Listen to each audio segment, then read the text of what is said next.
Good afternoon, everyone. Please have your seats. Wanda Miller. Have a seat. That's the only one I can say that to. Good afternoon, everyone, and welcome to our 2025 Media Holiday Luncheon. Give yourselves a round of applause for being here. Thank you. We want to thank all of you for turning out. I want to see who is here for the first time. Just stand up. If you're here for the very first time, we want to welcome you to this luncheon.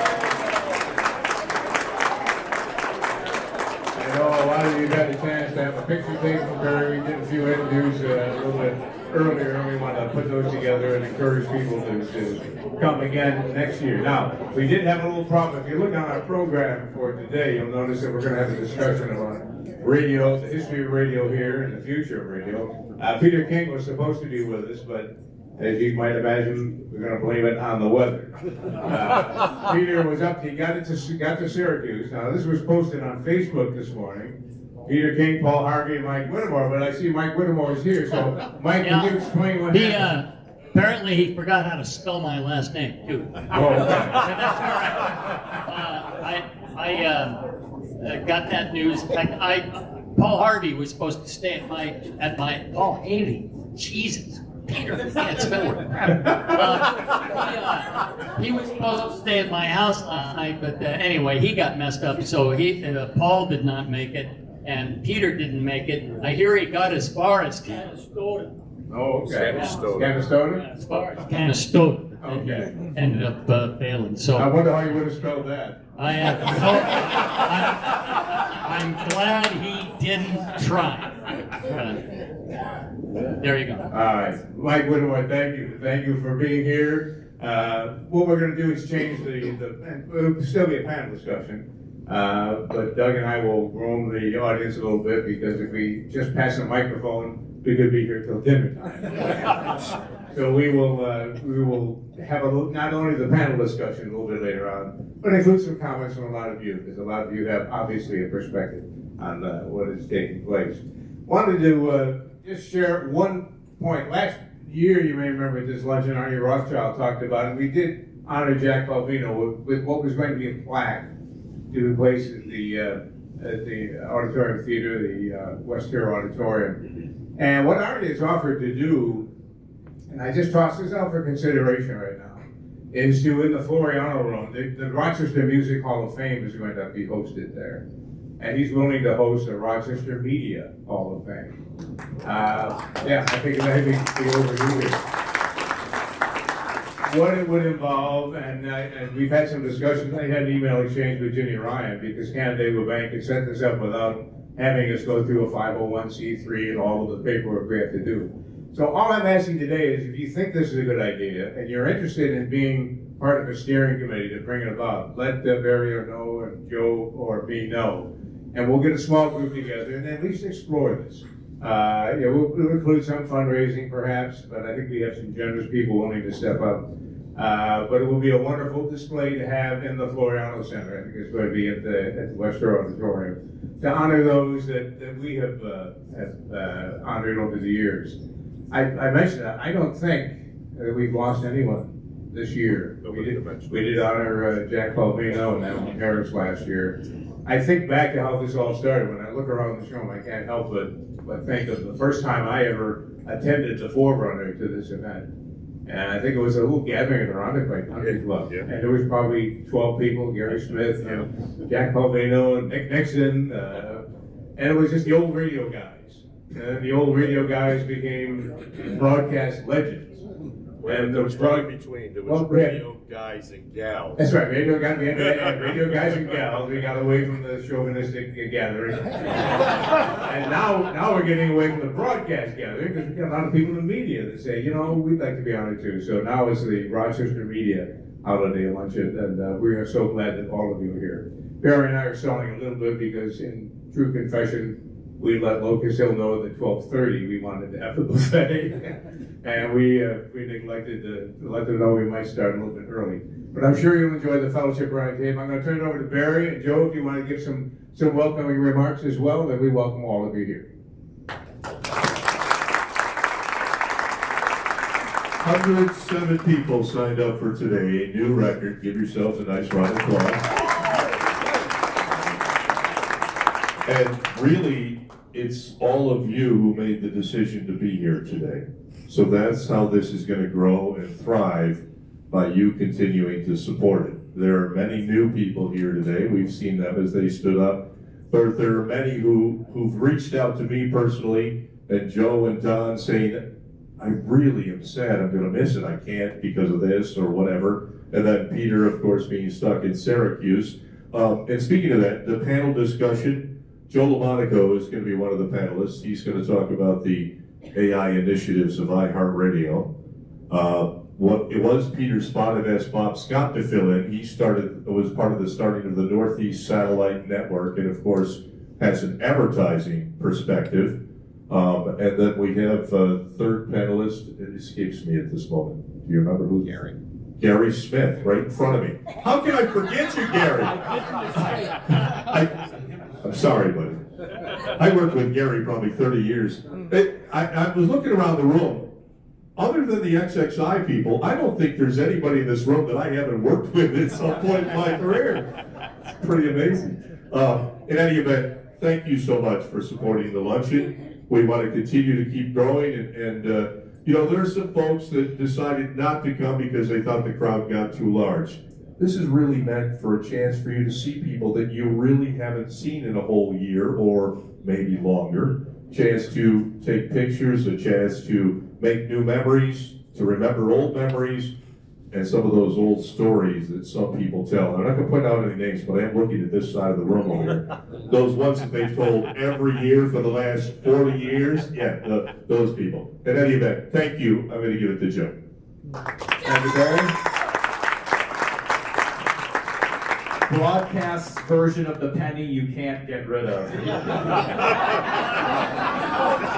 I say it with love. I say it with love. To those of you who wore red, thank you for getting the memo on dress code. We will have our own picture separate from everyone else, everyone who's in red today. To the newbies who are here, and I'm talking to you, Sandy Waters especially, thank you very much for coming. Thank you to the newbies who decided that you wanted to be part of this gathering. And what Barry and Don and I have talked about is to try to, again, bring people from past generations and current generations in the business in any way together so you can meet the people who came before and the people who are doing this now, and to be able to share those stories and know. When I started in this industry in the early 90s in Rochester, I was fortunate enough to have Barry there, and Gary Smith there, and Nick Nixon, and Brian McDonald, and Danny Guilfoyle, and all sorts of wonderful people that I got a chance to be beside. Many of those people are gone now, but we are still here to be able to share those stories and share those memories and tell the tales. So it is good that you are all here. I hope that you're mixing around the tables too with people that you know and people that you don't, because this is also a good way for you to get to know your brothers and sisters in the biz in other places. So thank you very much for taking the time to come here on a day that started out kind of crappy, but also turned out very nice, and the sun always shines on the media luncheon. And I do want to point this out, because I don't know whether I'm going to give him the microphone later, but I'd like to point out Jim Salmon here for just a moment. How many years this year of Home Repair Clinic, Jim? 37. 37 years of the Home Repair Clinic. One of the longest running shows in Rochester radio currently. Doc and Katie Abraham, if those of you who remember those names of the Green Thumb program, held the record and probably still will, I believe, at 50 years. So Jim's going to take a run at it. But here's a guy to show you where we all come from and all our backgrounds. There's many people here that decided they wanted to be in media in one way or another. They wanted to be behind a mic or in front of a camera or operating a camera or so forth. Jim came in through a different door, and I just wanted to share the story real quick. I mean, he could very well still have been managing a home improvement store, and that's where he started, and that's where Wham found him, at Grossman's. I think you were at Grossman's at the time, way back, if you remember that store. And hey, we had an idea. We want to do a show that's going to talk about home repair and improvement. We brought Jim in to be the host of a show, not as a broadcaster, but as an expert. And over that time, he has become an expert and a part of our radio family. So congratulations on all the years at the Home Repair Clinic, Jim. Thank you very much for being a part of our family. We really do appreciate your expertise. And then, but it's amazing how quickly he moved into being able to be just like our radio guy. Where's my trade? Where's my deal? Where's my endorsement? you caught on real fast, pal. So we're very nice. And sitting right next to him, I'm just going to point it out, that's Matt Wilson over there. Everybody say, hey, Matt. Hey, Matt. Matt is now currently part of fostering a new generation, working with WBSU at Brockport University as their station manager and working with that next generation of students. So because of him, maybe we'll see over time some additional newbies that got brought in. So thank you for being part of the new guard. Thank you for being part of the old guard. Thank you all for being here, and food will be served soon, I promise. Thank you, Joe, very much. It is great to see everyone here. When we talk about being able to associate with those who have gone before, I found 3 people that went before me. I think over very well. You didn't get that. There's only 3 people here older than me. Oh, that's what that means. Okay. Moving on, I guess I'm with Peter King's humor this morning. What about Tom Badger? Who Tom Badger? Here, bring here's our little mic. Wait a minute, give the mic over here so He we. was with Dr. Wait, King. whoop. We got the extra mic, I think. Let's see if it still works. Yeah, I hear it. No, he's over Sure. there. He's over there. I know. What do you want to say about Tom? Just that when you talk about the Doc and Katie show, he was on the Doc and Katie show. And he's one of those that go before you. So Okay. he's over there, and I just thought we should shout out. Doc and Katie, we want to remember. I won't tell Doc's famous joke because I really won't have to. I worked with Tom at Wham a long time, and Tom was considering not to come today, No. but he didn't want to miss this beautiful crowd. Don't get as old as I am. You have to be careful.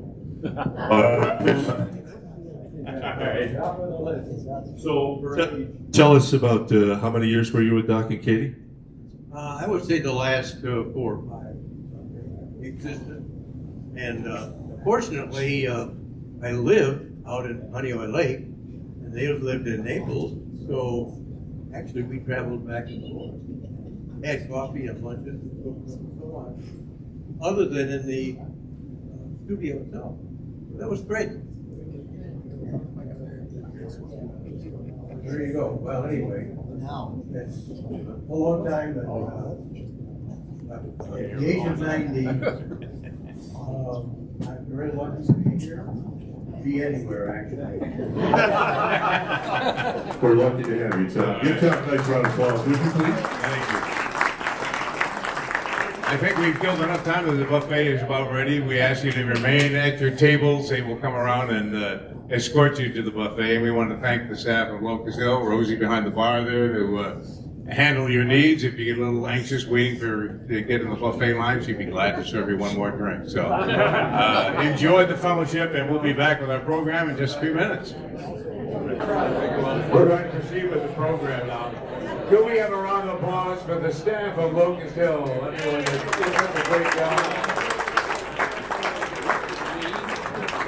They have a new chef that's been with us for about a year now, and it's really made an improvement. So we're glad you enjoyed the lunch. I'm going to turn this over to Barry and Joe and Gary and the panel, and a little bit later on, depending on our time limits, Doug and I will roam around and get some questions and reaction from all of you. But to set this up, it's interesting. In retirement, people say, "What have you been doing?" I said, "Well, I went down to the basement. I took every VHS tape I had, and I digitized it. And when I was doing that, I discovered videos I never thought I had or kept. And one of them was, this goes back in the 70s. Jim Hooley was the reporter. Meet Dobrovitz was hosting a 5 o'clock show at the time. And we may have to adjust the volume because we're trying to boost things, but this kind of sets the stage. This will give you an idea of what radio perception was like in the 70s, and then we'll turn it over to Barry, Joe, and Gary, and the rest to bring us up to date here. So Can't go anywhere these days without hearing the radio. If you're in your car, if you wake up, the clock radio's on. But it's getting so that you're seeing a lot of the radio on television. I know it sounds awful confusing, but it's because radio is now in a rating period. It has to determine who and how many people are listening to each and every station. And as Trends reporter Jim Hooley tells us, radio is going to be on television more and more. In the golden age of radio, there was only radio. So an evening's entertainment often meant sitting around the music box. But television changed all of that, of course. Now when you gather in front of the tube, so to speak, you'll see a lot of radio on the TV. Here's a quiz for all of you with a special interest in Rochester radio. Lock in on Rochester's rock and roll station. When you wake up in the morning, how do you like your radio? The hits you grew up with in the 40s and 50s. You see, here in Rochester, WVOR is the radio station more and more adults are turning to. How did you know that? We'll tell you what's happening. On WHAL, On 1280, WPX and Enjoyable. 96, WCMF, WPX! 92, MJQ. More than half of Rochester's 13 commercial radio stations are now on the TV airwaves. It's a growing attempt to gain and sustain radio's position in the marketplace. I think basically the main reason is that you have so many stations competing for particular demographics, fragmented market, and now the birth of FM not too long ago. And these stations have to reach the consumer in any way they can. And through all the various media, whether it be the electronic media, people are listening to radio, also watching television the same day. Or they're reading the newspaper that morning or afternoon. Or they're driving and looking at billboards. So any way to reach that particular consumer for that particular product. More than ever before, radio is turning to TV to capture an audience. For the advertising agencies that create TV spots, radio is just another product, but a product where image is the key factor. I would think as far as the stations creating an image through other media other than their own particular media, they are taking usually, and we do this for many radio stations, taking the sound of that station, okay? They would empathize that particular musical format. And using that with a visual excitement that will in turn empathize what you're trying to create audio-wise.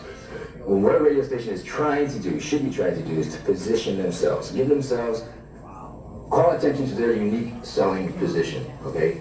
With soft rock, beautiful music, adult contemporary, top 40, AOR. And whatever your format is, tie in a visual that goes along with what your radio station sounds like. 990 WNYR, isn't that pretty? Ooh, I like that a lot. It's 11 minutes past 2 in Ware Country. Ratings are essential to making money in the media world, and for those involved in the world of radio, this is a very crucial time.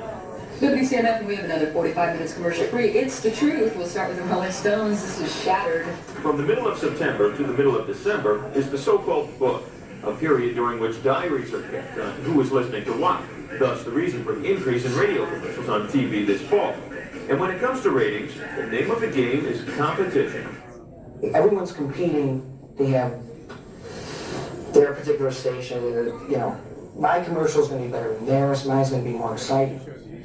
And with that competition, it's promoting a more sophisticated, technologically speaking, they're more sophisticated. Okay, with animation and things like that. You know, just what we can do now with a television commercial just a few years back. It's so different now. Radio executives are reluctant to talk about their advertising and promotion budgets, but they will say one thing: TV time is not cheap. I'm going to guesstimate pretty close that, without being specific, a radio station will dump anywhere between $15,000 to $30,000. Now another radio station comes in with $9,000. They're much better off not spending their $9,000 in television. They should take that $9,000 and buy another medium. Okay, but because everybody else is there, they feel that they have to be there. So tonight, when you turn on the TV and hear the announcer saying, "We're the best, we're number one," and like, don't touch the dial. It's only your favorite radio station asking you not to forget the AM and FM dial. For 5:30, I'm Jim Hooley. How do you think that birth of FM worked out? Huh? Anybody catch the 8-track in there? The 8-track recorder in that video that was in one of the stations? The demographics, it's still the same. You're fighting for demographics, but so much of the landscape has changed overall. So we thought we'd talk a little bit about radio. We're going to keep this short, and then we'll have an opportunity for some questions from all of you here. So first off, we're going to bring in the elder statesman, Gary Smith. I'm going to have Gary tell of the days when he started, 50s, 60s, and a little bit about that, and then we'll move on to the next person, and then we'll open it up for questions. Gary, thank you. Give Gary Smith a round of applause.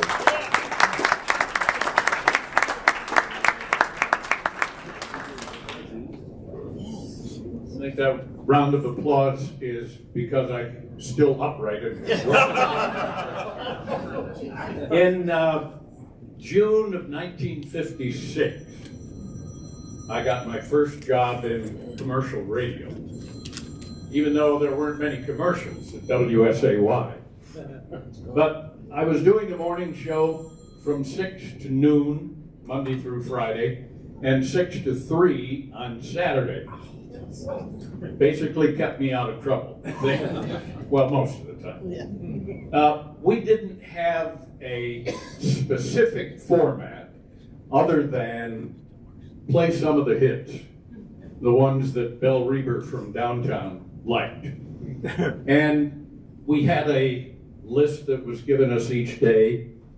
We could deviate from that, which we did fairly often, and occasionally brought in some of our new 45s. But we were playing what was popular at the time. It was a great time to get into the business because radio was transforming itself from MOR and what everybody had been used to in the 30s, 40s, and early 50s, now moving into rock and roll.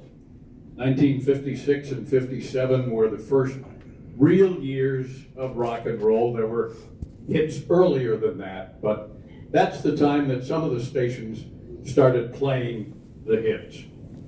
So you have to remember that at that time, the mid-50s, radio was basically 30 years old. Wasn't even in its midlife yet.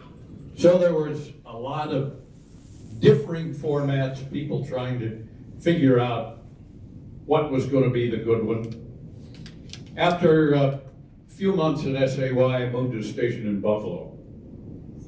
And we also did not have a playlist. We knew what the format was. We were playing the hits of the day. Elvis and Fats Domino and Buddy Holly and the Everly Brothers.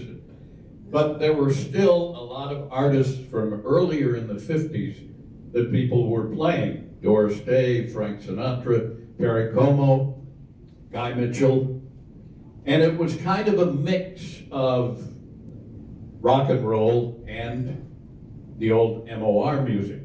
But again, great time to be in the business because we basically did it on our own. We had no specific playlist, no computers, no automation, nobody picking the music for us.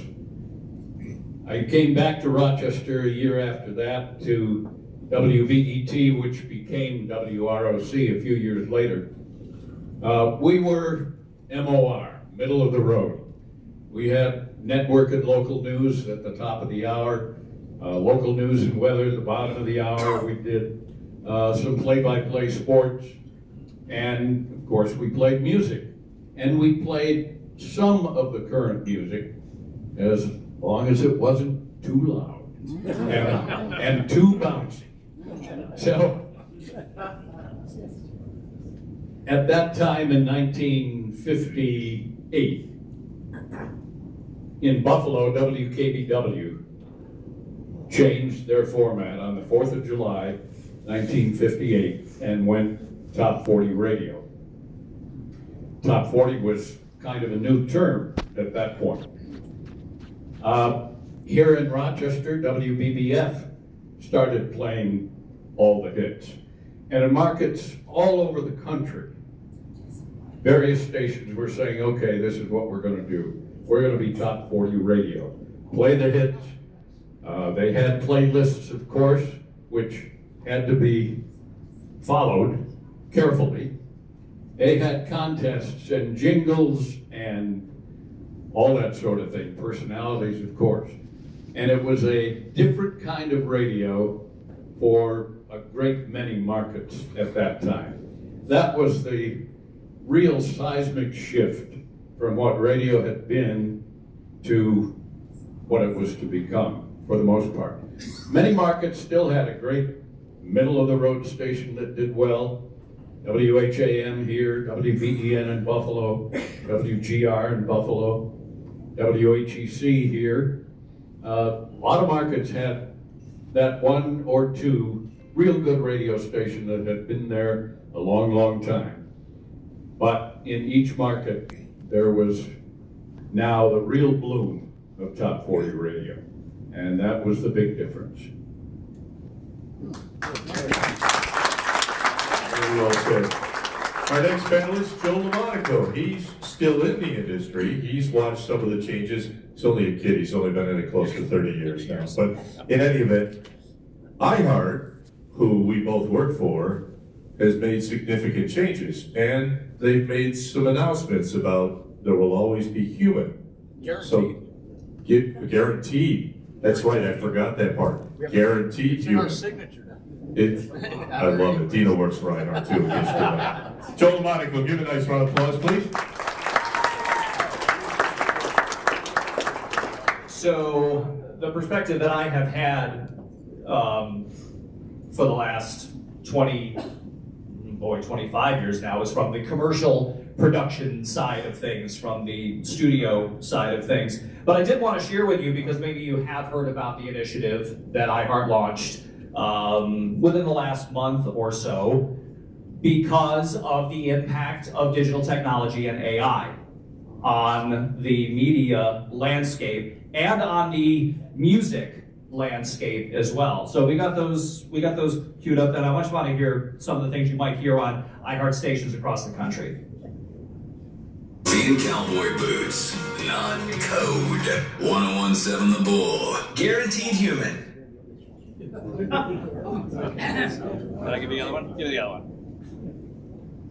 Nothing artificial.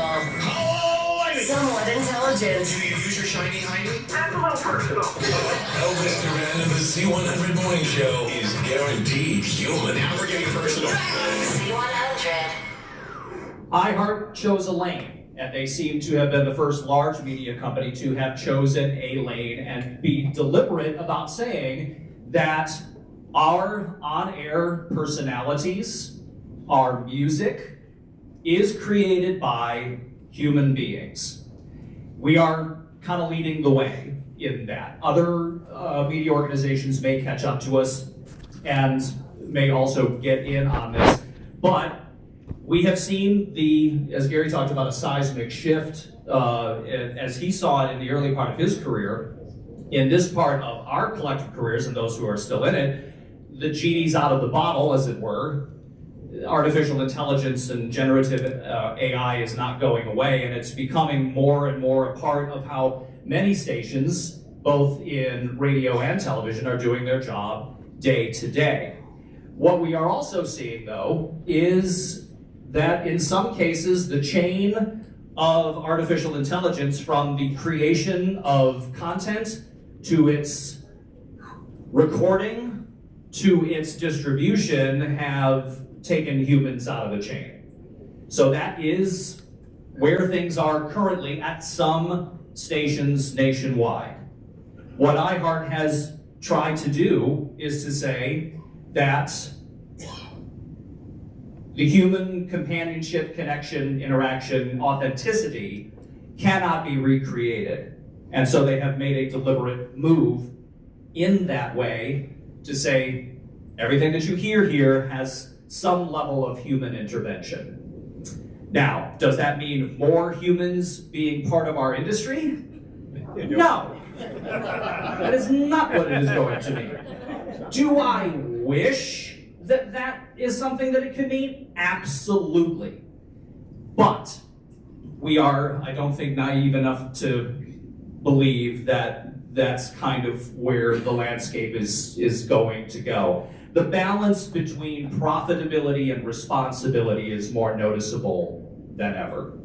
I think many people who decided they wanted to get into this business for whatever reason, but you felt you had a community to serve. You had some responsibility to, I'm going to go find stories and tell people about it because I think it's important that they know. I'm going to be out in the community helping in ways that I can for nonprofits or other types of agencies because it's something that I can do because of my position within the industry. And I think probably all of us realized that we weren't going to get rich doing it. I think that became... Yeah, I know it's news to you, Bear. That's why you're still in it 40, almost 50 years into it. You just keep going and the finish line keeps getting further and further away. But I think we got into it for that reason, and then things started to change and perspectives started to change. And technology has certainly changed along with that at a meteoric pace. It's been developing very rapidly. For those people who remember starting on tape, when you recorded, tape was it.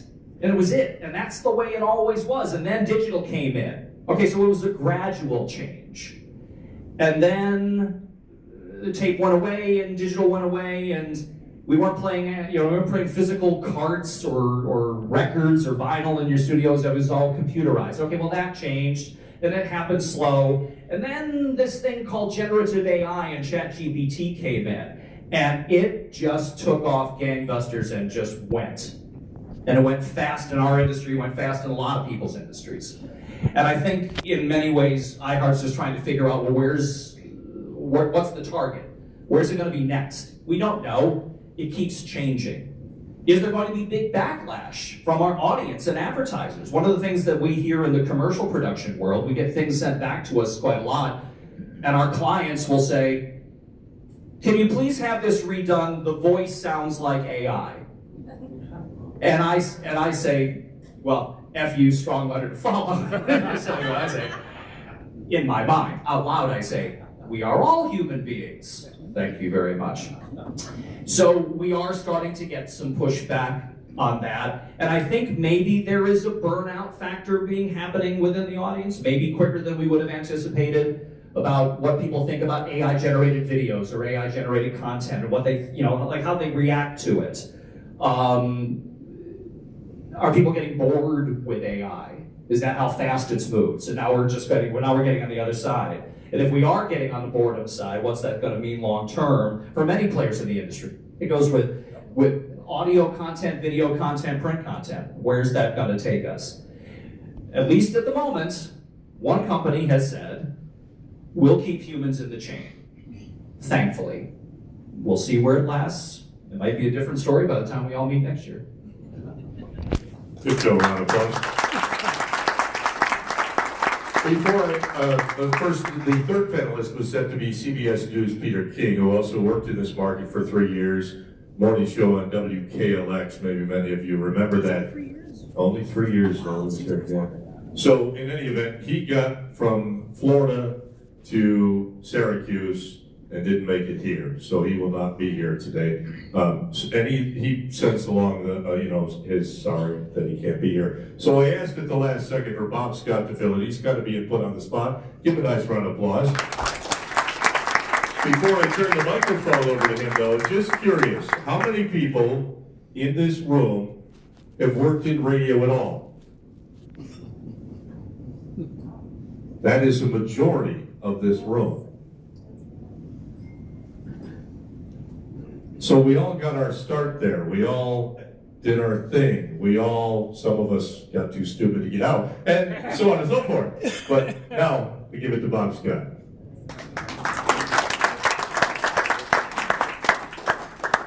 A couple of different things before I get into what I hope will be a suggestion to all of us who have either been performers or in sales in broadcasting. But I first want to thank my stand-in for Vanna White, Natasha, for helping me get up here today. And now I get to finally do it. I did it with pictures on Facebook, but now I get to do it. Last year when I left her, it was so slippery out in the parking lot. It was Nikki Rudd who got me to my car and threw me into the mud. Thank you, Nikki. And it's wonderful to be an old gimp because you wind up with beautiful ladies. It's a wonderful thing. First story. Back when I was on WHM, which goes, I'd have to look at Tom Badger to remember what year this was, but I was on WHAM, and I was also the advertising agency for Harris Seeds. This leads into what I want to talk about. Tom hosted a show with Doc and Katie at the Morton Farms out on Buffalo Road, I think it is, out at the corner of 261. Hosted an afternoon show live with Doc and Katie out there. I've got pictures of it. I'll try to put them up on Facebook. During that thing, I get a phone call. It's from Sheriff Maloney. This is the second, and there was ultimately 3 times where I got in trouble with Sheriff Maloney, but this was kind of one of the first ones, where he said, you have created what do you call it, where Traffic jam. Traffic jam. Everything was so locked up because of the crowd that came to see Tom hosting Doc and Katie at Harris Seeds. Now think about that for a moment. Today, as an advertising agency, I still handle the Hemlock Fair. After 41 years, I refer to it as the Hemlock Fair. I understand what that's all about. But getting a promotion from a radio or TV station is almost impossible. Everything's cost per thousand, and there's no mechanics, there's no teeth in the media that's there. The consequence of that is, and to speak to some of the things that Joe was mentioning, you wind up going to online media because you can geofence, you can this, you can that. So I've gone with my budget for the Hemlock Fair, there I said it right, the Hemlock Fair, to almost 60 to 70% of my budget is now online. And it incorporates video, interviews. In fact, I don't know whether you'll see it or not, but I just did interviews on Channel 36 down in Elmira for the Great Lakes Wind Symphony's Christmas concert. You can take the video from the TV station, you put it online, it works for you. My point being is that as performers, as salespeople, there is a great deal of opportunity that exists for those of us that will figure out how to re-engage the audience. I don't care if it's a stupid contest giving away a record. Well, you don't give away record albums anymore. Yeah, you do. You do? No, vinyls come back. Oh, okay. Thank you, Joe. I should talk to some of the people that, like Mike Paz and stuff like that, but he and I worked at the 2001 back in the 70s. Oh, dear God. That's what I love about coming to this thing, is you run into people that you've got a history with. And some of them we have the same parole officer. It's kind of a nice thing.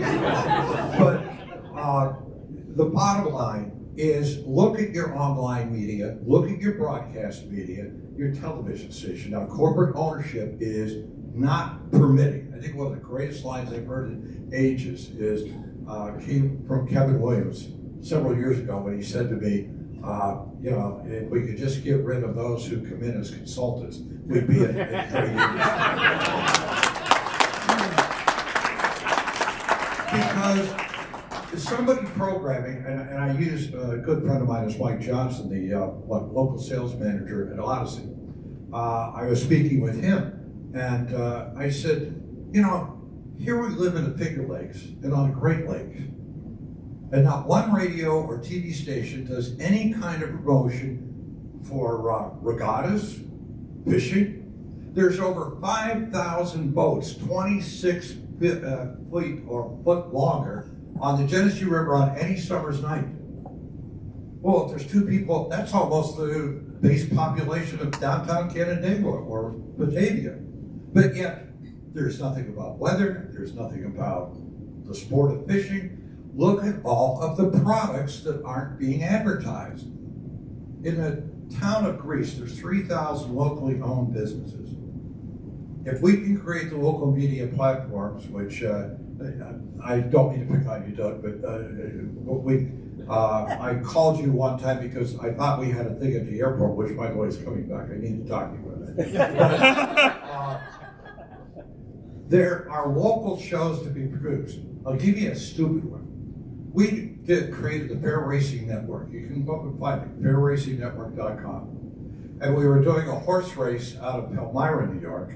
And I looked at the bottom of the screen because when you're video streaming with Vimeo and stuff like that, now this is at noon on a Tuesday in August. 34,000 viewers? God, people need lives. They're watching horse races from Palmyra, New York.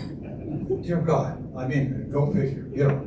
That still flows my mind. Bottom line, there are things that can be done in the form of podcasting, but it has to be local, local, local. It has to be local talent. It has to be local involvement with the advertisers. I'll shut up, we're all very simple. Anyway, what I'm trying to encourage you is, yes, we have our corporate masters. God love iHeart, Sinclair, Nexstar, whoever. But we're the people in the market that can make things happen. And that'll only happen if you start to make it happen. We know our market. We know that we can do things here that can't be done in other places. I thank you very much for tolerating the nonsense.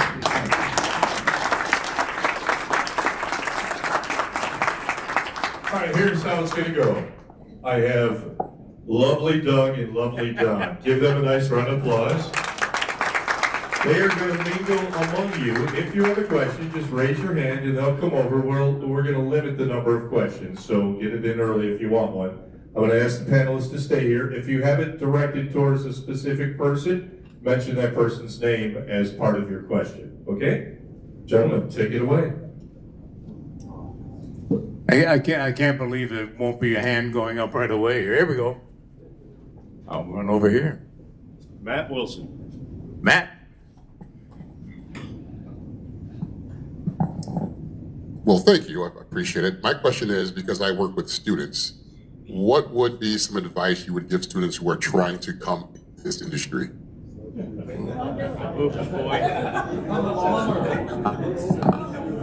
Wow.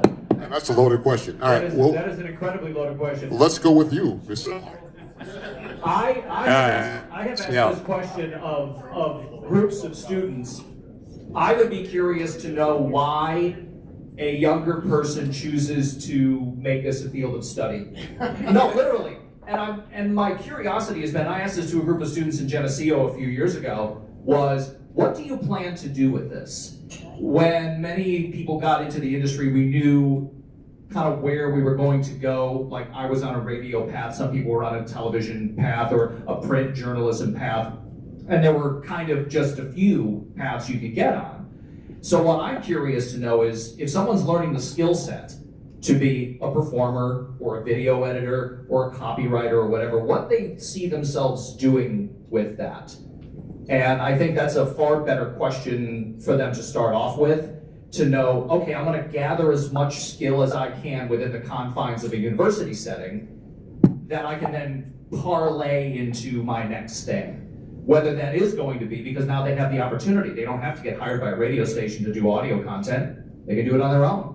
They can do video content on their own. So it really, to Bob's point, is about what's their idea and how are they going to utilize their skills and their own unique perspective to maximize the time they spend in a university setting, so that when they come out, maybe they've got a portfolio of stuff. Maybe they've actually gone and do things, because that's what companies like iHeart want to see. We're not really talent developers, but we'll go find people that have developed their own talent and give them a larger platform. So that would be what I would like to see younger students do today. Thank you. Thanks, Joe. Check. Hey, it works. To anybody who wants to answer, we're talking about artificial intelligence, and we know the technical revolution of the 1800s changed the workforce. What do you guys think is going to happen to AI, and would you like to see it regulated? Great question. Harry, you want to tackle that? AI is. Hold the microphone. You're not doing this. You're not doing this here, yeah. AI is not part of my nomenclature at this point. Understood. I've been retired for 20 years now, and AI were only initials for some girl when I.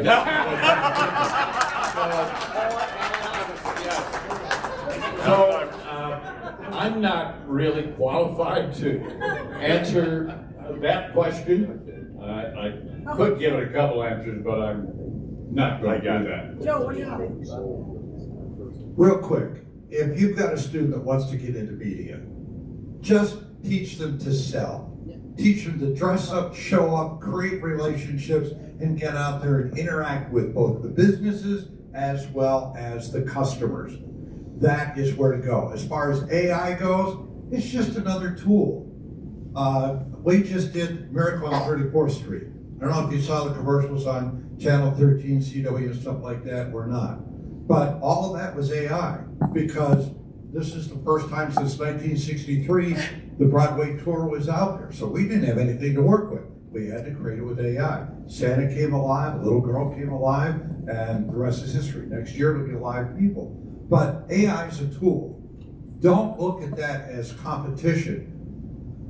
You are the performer. You are that salesperson. Go out and do it. Speaking of sales, we have a special guest with us today, Mario Daniele. Thank you very much, Don. Well, thank you for the opportunity, number one. And number two, I never had really an opportunity to say thank you to you people. Because my success in the restaurant. Am I on the air? Yeah, okay. I figure you probably cut me off, but I did use your company more than anybody else. So, but anyway, I just wanted to say thank you. I do not know how to run the radio station. Not that I know how to say anything else about the radio station. But I can tell you, I'm very thankful to all you have done in promoting my business. And I can tell you that if many people who are in business would understand the meaning of a promoting, and if their business is promoted correctly, they are going to be positive result. So thank you very much, and Merry Christmas, and you're still my special guest. Thank you. Thankfully, I didn't have to ask you to say the tagline. Thank you. Mario, can you say the tagline again? Wait a minute, do tagline again. Okay, ladies and gentlemen, at Mario's, you are not just a customer, you are my special guest. Yay! And there will be a free car wash for everyone who leaves. Coupons on the way out. There you go. Oh, my. Where is Pat Rivers? I know Pat Rivers had a question. Where is Pat Rivers? I have a question right here, if that's okay. Right there. Pat, you have a question? Go Very, ahead. very. Okay, go ahead. Mic is going out again. This is also, by the way, a guaranteed human. Jim Redmond, everybody. Glad you're become a subhuman yet. As far as threats to the industry, both television and radio, you're talking about advertising. Young people today don't want commercials. How big a threat do you see streaming as far as streaming television, streaming on Spotify, all of the different streaming media that are out there? I don't think that the problem we've got right now is our corporate ownership, as I call them, the corporate masters, are like a big vacuum cleaner. They're coming into a market and they're running as many commercials as they can for the rate that they can get. And I don't care if you're going to a newscast on radio or on television or anything like that. Dear God, how many commercials do you play in a stop set or in? So that's got to change. And that will change as podcasting and video streaming on the line build, and the way on the line is going. The broadcasters are going to have to make a decision. Either they're going to have to cut down on the commercials to re-attract the audience and make it more comfortable so the young people may tune back in. The other thing too, I feel bad for, well, I'll use what is it, Paramount that has CBS. They're showing The Landman and Sylvester Stallone's King of Tulsa King, and they're not on the regular, on the affiliate. Well, for God's sake, you're screwing your affiliates, and you're screwing the local advertisers, because I'm sitting there watching Tulsa King on the streaming channel rather than the local station. So, fewer commercials, possibly at a higher rate, and then put the teeth back into the advertising. For God's sakes, dude, if you got to give away the record album, or you've got to give away movie tickets, that's another industry that's crashing because of technology. We're like when they invented the car. The buggy whip and the carriage went away. In some ways, the way media is being done right now, it's the buggy whip and the carriage. That doesn't mean people coming into the industry, students and one thing or another. If I have the opportunity to talk to students, which I had the privilege of doing some classes out at Robert Swesleyan here in the last couple of months, and I'm encouraging them, get involved, become creative, and do something. Kevin Williams, every day at 5 o'clock, Monday through Friday, does a weather forecast on Facebook. I think I'm there most days. And it's a personal interaction. He's kind of go, well, Bob, on the waterfront, it does suck today, doesn't it? He's not saying like that. But that was close. We give Kevin equal time here if he wants it. Bottom line is that he interacts with his audience. Might not be that big of an audience. Now, if somebody comes along and sells that, I'm telling you right now, that advertiser is going to get a response for 2 reasons. One, I know Kevin. 2, his product that he's putting out there is good. And 3, 12 to 1,500 or something like that viewers. Well, if I'm an average store, if I can get 100 people walking through my door extra in a week because of being on his show, I'm happy. And that's what it's about, response. Thank you for tolerating. We got time for one more question. All right, here we go. Pat. Thank you very much, Doug. This is a quick question on ownership rules.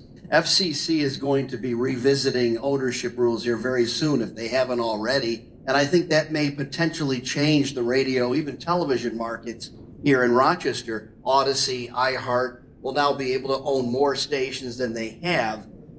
So what's going to happen is it gives the smaller broadcasters less opportunity to compete with you guys, like Odyssey and iHeart. You guys have incentives that you offer advertisers that we can't as a smaller broadcaster. Do you see anything happening with that in the future with ownership rules? Have you heard any buzz on that? I haven't heard anything on that yet, and I'll be honest, we have a hard time with the 7 stations we have. I don't believe that iHeart could get any bigger in this market, but what do who knows, that could change tomorrow. I think basically to kind of put a pin in it, I think it's just a question of how a community and a group and maybe a business community or a population community want to use the resources they have. For example, there are still places in the US where radio is still very dominant. You look at places like Asheville, North Carolina that relied on radio in a major natural disaster. You look at places like Tornado Alley. You look at places like the upper Midwest, Alaska. These are places where iHeart currently touches in, and they have a different relationship with their media partners. They really do connect with them in a different way, and that's the personalities who are out in the community who are actually, interacting with businesses and with listeners or viewers. So I think getting larger, I don't know whether that's going to serve a greater purpose. I would hope that maybe it's just a shift in focus to say, look, we got corporatized, but it doesn't mean we're not living in the communities that we're serving, and maybe get back to that. And that would have to be a deliberate choice on the part of the corporations and a part of those who actually do it day to day. To say, how do I want to utilize this tool that we have? Because we're not the top of the food chain anymore, we know this. Television's not the top, radio's not the top, video is in one silo, audio is, printed is another one, but we're not the top of the food chain anymore. We're just part of the machinery. How do we want to utilize that? And I think that would hopefully be a conversation we could have down the road. Just a quick footnote to that too. Keep an eye on television. Sinclair, Tegna, Nexstar, all looking to expand their portfolios. And given the current political climate, that could happen. That could change things dramatically. So we'll keep an eye on that as well. That's it for our panelists. Give a nice round of applause, please, and thank you. I have one more small presentation. We'll be wrapped up here very shortly. If any of you got the Sunday newspaper 40 years ago, maybe 45 years ago, I know there's a couple in here who weren't around that, but I'm not going to say it. In any event, in the back of the newspaper, when you pulled out the comics, there was also the TV guide. There, anybody remember the TV guide? And on the very last page, Terry Clifford pointed out, was the puzzle. Well, above the puzzle, for the early 80s, there was a profile of a radio or TV personality. And that guy was one of the guys right there. And, you know, and they did things like a mail order radio kit launched his career. So we're going to run through just a few of those. Some people I know that are in this room, go ahead and enjoy. He just moved back to town. He's with the RPO now. He worked for AP for many years. Who's that guy? Wow. What a stud. I remember he used to make pizzas in the VOR. He used to make pizzas, bring them into the VOR studio and put them into the refrigerator in the kitchen. Anybody remember that? It was good. Wow, what a pizza. Jack Slattery. That was a legend. His tagline, the world's tallest midget. How about Mark Crows? I saw Crows last night. He doesn't have any hair. I pointed out the picture to him. Buddy boy. There's another.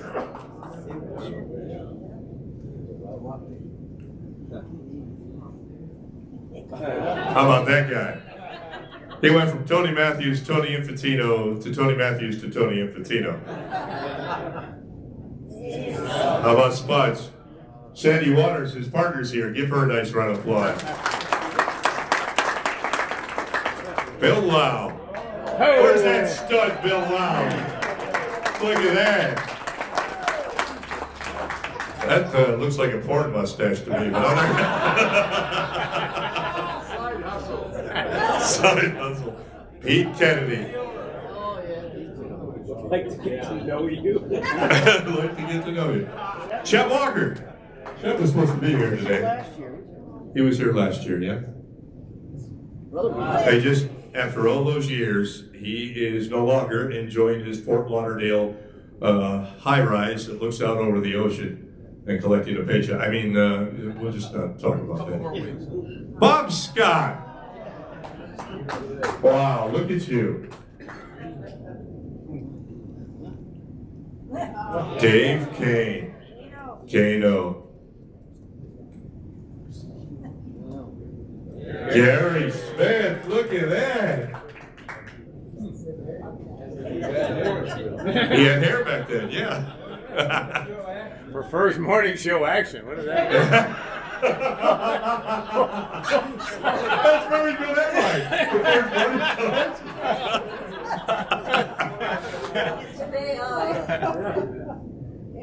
Gary Wagner, who went on to be Big Daddy Dave Beck. Donna Didi. She was supposed to be here today. Another one we lost too soon. Mike Vickers, who also is no longer with us. I worked with Mike at 4 different radio stations in my career. You ready for this one? Who was the last one? Oh! I was a stud back then, don't you think? The glasses really turned the women on. Free Records did it too, but that's another story altogether. All right, ladies and gentlemen, that's our presentation for today. God bless you. Thank you. Really appreciate your attendance, and we'll turn it over to Don for closing comments. You too, buddy. We'll get to the other date for you. We've already said that for next year, December 10th It'll be a Thursday right here at Locust Hill. We hope you can join us. I was glad to see that the picture of Danny Guilfoyle, because he really was the inspiration to take this to the next level. He was involved from the very beginning. I remember sitting down with him and saying, how can we expand this? And Danny, God bless him, was one that really pioneered the expansion of this luncheon. And as I look around the room, we couldn't be more pleased, and we'll keep Danny in our thoughts. But put that down for next year, spread the word. It's a wonderful chance for us all to get together, and it's a very unique very unique part of Rochester, the bond that we all have. We've had a couple of inquiries already for the Hall of Fame, so if we get that going, we'll keep you posted. And of course, all the newsletters will keep you updated as well. You. All right. Photo! Photo, yes. Photo.